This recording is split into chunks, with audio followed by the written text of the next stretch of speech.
How strict was society in the Middle Ages? In a word, very. We're talking restrictions on what people could wear and eat, laws on vagrancy and heresy, and some of the punishments you could hope to endure as a consequence. Starting things off, we have trial by ordeal. So this was a bizarre method used in medieval Europe to determine guilt or innocence in legal cases. They'd put the accused through a test of some kind, with the idea being that if the person was innocent, God would intervene and either perform a miracle by saving the person, or the test would reveal something about the person's innocence or guilt.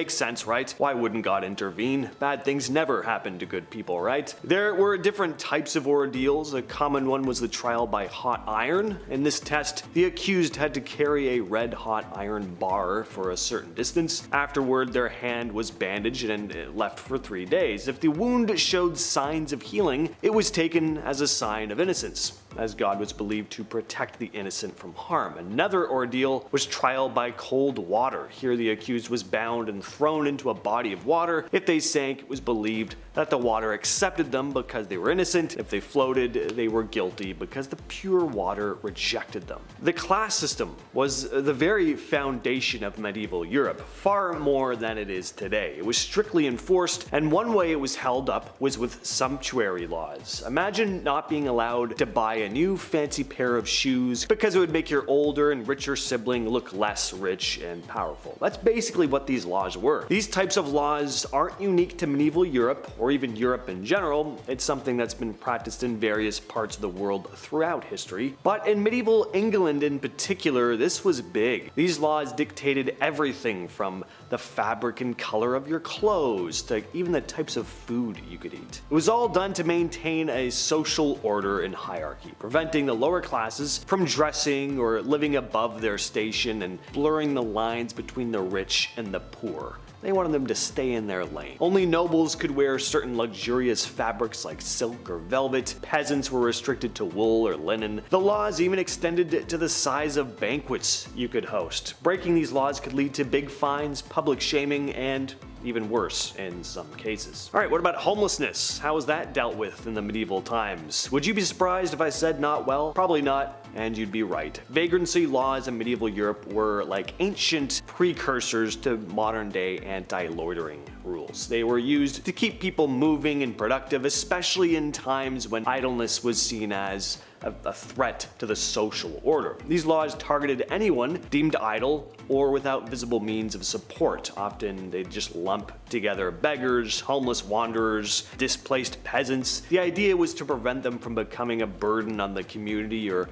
getting up to mischief. Penalties for violating vagrancy laws could be pretty harsh. You could be whipped, branded, or sent off to be a slave. It's obviously harsh by today's standards and not at all getting to the root cause of societal problems like crime and homelessness, but the mindset was that everyone needed to have a defined role and contribute to society in order to keep urban populations in check and make sure that cities didn't become overcrowded with the destitute. Theft was also treated very seriously at the time. Now, most people picture thieves' hands being hacked off as punishment during the time, but there were a number of different punishments for thievery depending on where you were, some less severe, some far more severe. As you can imagine, the severity of the punishment would depend on what was stolen, the circumstances around the theft. For smaller thefts, you might get off with a fine. Basically, you had to pay back the value of what you took plus a little extra. But if the theft was more serious or you were a repeat offender, things got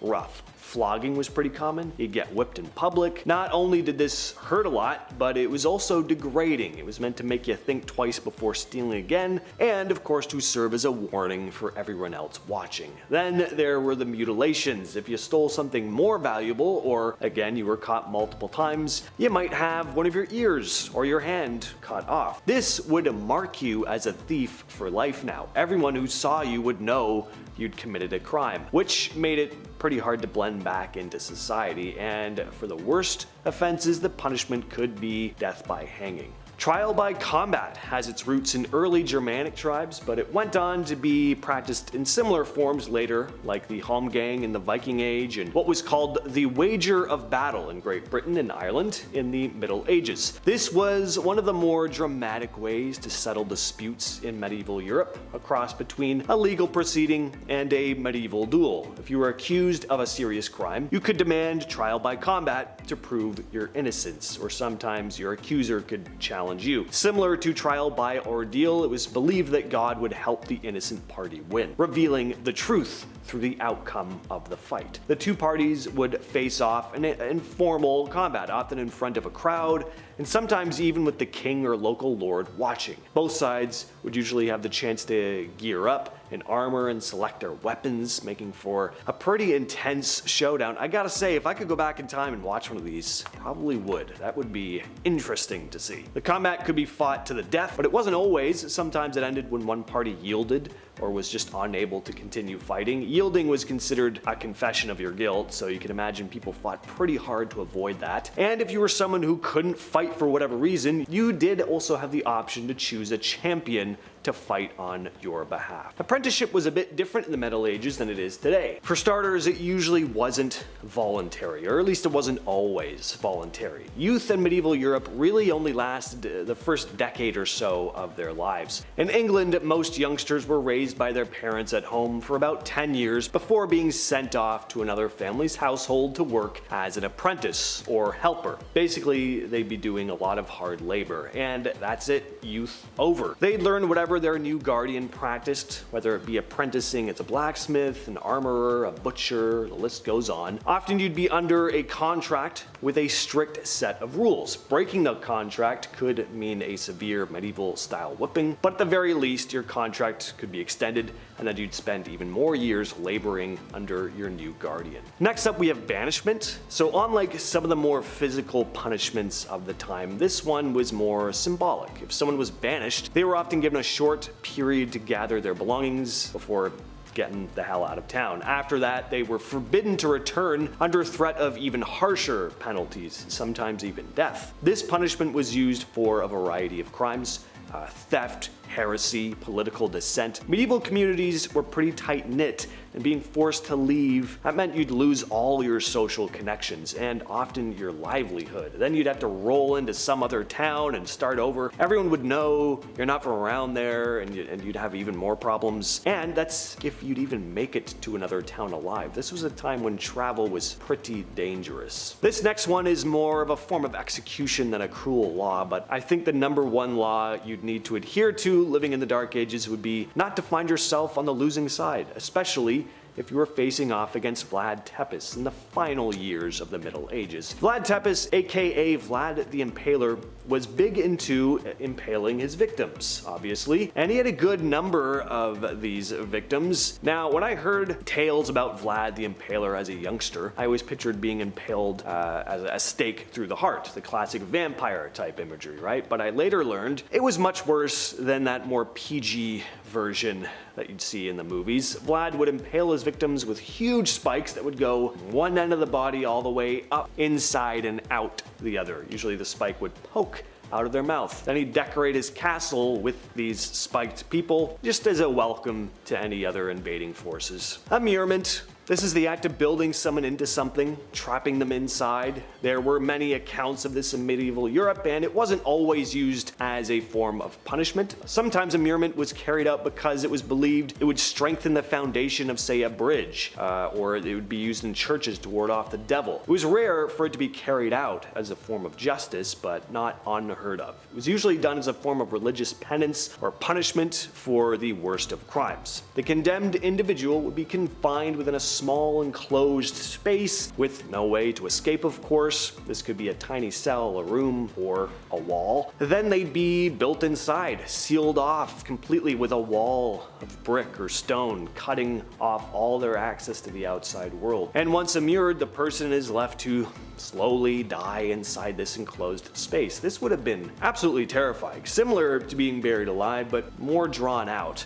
At first, you'd experience a sense of isolation. Then claustrophobia would set in, as if you weren't already claustrophobic already. The lack of ventilation would then make it difficult to breathe. It would be completely quiet and pitch black. Dehydration, starvation would then set in. The body would weaken, and finally, after days or even weeks, I mean, who knows how long, you'd finally pass away. And finally, we finish off with heretic laws. Those who investigated people who were deemed as heretics were called inquisitors, and there was very little they weren't allowed to do. Heretic laws were a big part of medieval Europe society. There was a very intense focus on religious conformity at the time, and the church has never held more power than it did back then. A heretic was anyone who held beliefs that contradicted the teachings of the Catholic Church, and this wasn't just considered a crime against God, but a threat to the very fabric of society. So it was taken very seriously, too seriously. The Inquisition was established to try, identify, and punish heretics, and inquisitors had the authority to investigate and question anyone they suspected of being heretics. They traveled around holding trials and using various methods to extract confessions, including a brutal torment. Punishments for heresy were severe. If someone was found guilty, they could face excommunication, banishment, like we talked about before, which meant being cut off from the church and in the eyes of medieval society, you'd be damned to hell as well. But that was a gift in comparison to how bad it could be. Heretics would also often be imprisoned, have their property confiscated, or in the most extreme cases, they'd be executed. Burning at the stake was a common method of execution, and accused heretics didn't usually get a fair trial. Plus, they could usually be coerced into confessing with all that horrific torment the inquisitors would use on them to get a confession out of them. Again, very glad that I live here in this time period now, as annoying as it can be sometimes with internet, social media, and all that. I'll still take it over living in the dark ages. With all that said, I've been your host, James. I'll catch you, yes, you specifically, in the next video.